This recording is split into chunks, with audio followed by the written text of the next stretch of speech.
fait, ça, on parle d'état désiré. C'est quelque chose qu'on travaille beaucoup dans les formulations de coaching et d'hypnose. C'est un état inconscient.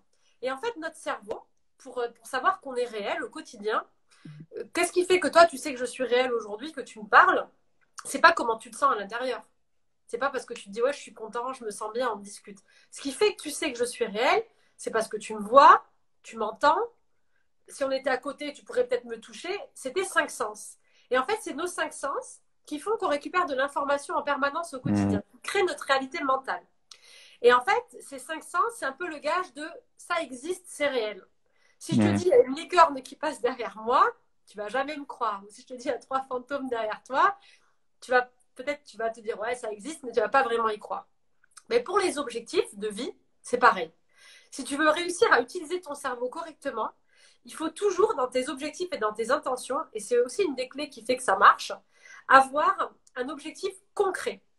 Yes, Qu'on puisse visualiser, qui soit réalisable. Donc, tout à quand fait. on se dit, ce que je veux, c'est être heureux, il faut toujours se poser cette question-là. OK, si je suis heureux dans ma vie, si j'atteins cet état, qu'est-ce que je vais faire de différent dans mon quotidien? Comment est-ce que moi, je vais être quand je serai heureux? Mais quelque chose de concret. Hein. Qu'est-ce que je... Tout à Si fait. tu à côté une petite souris et que je te voyais, qu'est-ce que tu ferais de différent dans ta vie? Tu te lèverais plus tôt, tu ferais plus de sport, tu passerais plus de temps avec tes petits.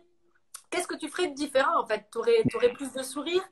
Et en fait, là, tu donnes des informations à ton cerveau concrètes de quand je suis heureux, voilà ce qui se passe dans la réalité. Et là, tu peux commencer à travailler sur ces objectifs concrets en fait du quotidien pour t'amener à cet état de bonheur. Parce qu'en réalité, on est tous heureux plein de fois dans la journée. Il y a toujours des petits moments où on se sent bien, mais on oublie en fait qu'on est heureux. On se dit, ouais, mais après, j'ai eu ce mauvais rendez-vous, j'ai eu ça. Mais le matin, j'ai été hyper heureux.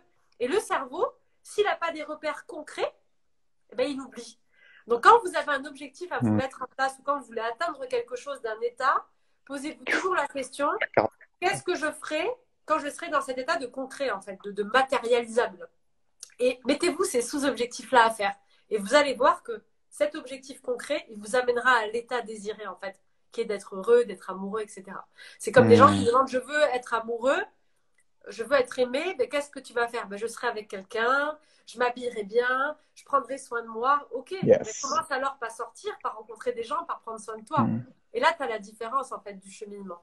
Et ça, c'est important parce que on tourne autour du pot sinon, en permanence en fait. Mais en réalité, on a tout pour être heureux. Finalement, c'est les moments les plus simples.